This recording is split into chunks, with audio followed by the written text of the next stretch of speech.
তবে একটা জিনিস মনে রাখতে হবে, তাদের 25 দিন বয়সের আগে ঘাস দেওয়া যাবে না, কারণ তখন তাদের হজম শক্তি খুবই কম থাকে। তখন ঘাস দিলে বাচ্চাদের ক্ষতি হওয়ার সম্ভাবনা অনেক বেশি। আসসালামু আলাইকুম। আমি আজকে আমার মুরগির বাচ্চাদেরকে ঘাস কেটে দিলাম।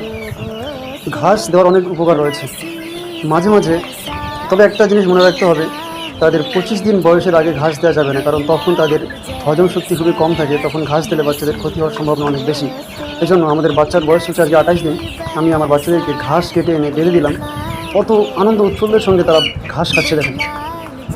ঘাস খেলে মানে ফিডের মধ্যে যে প্রোটিনটা রয়েছে, ঘাসের মধ্যে এবং অন্যান্য প্রোটিন রয়েছে, ঘাস খেলে তাদের অন্যান্য যে প্রোটিনের চাহিদা সেগুলো মিটে যায়। আমি তাদেরকে ঘাস কেটে দিলাম, তারা কত আনন্দ উৎফুল্লের সাথে ঘাস খাচ্ছে। মাঝে মাঝে বাচ্চাদেরকে এরকম ঘাস কেটে দেবেন, তাহলে আপনাদের যে খাবারের চাহিদা, যে খাবারের খরচটা অনেকটা কমে আসবে।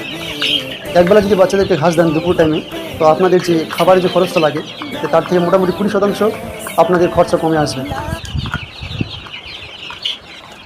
যেসব মুরগি আমরা উন্মুক্তভাবে পালন করি, তারা কিন্তু নানান ধরনের লতাপাতা ঘাস খেয়ে তাদের ক্যালসিয়ামের বা শরীরের প্রোটিনের চাহিদা মেটায়। কিন্তু যেহেতু এদেরকে বাণিজ্যিকভাবে পালন করা হয়, এরা কিন্তু বাইরের ঘাস লতাপাতা খেতে পারে না।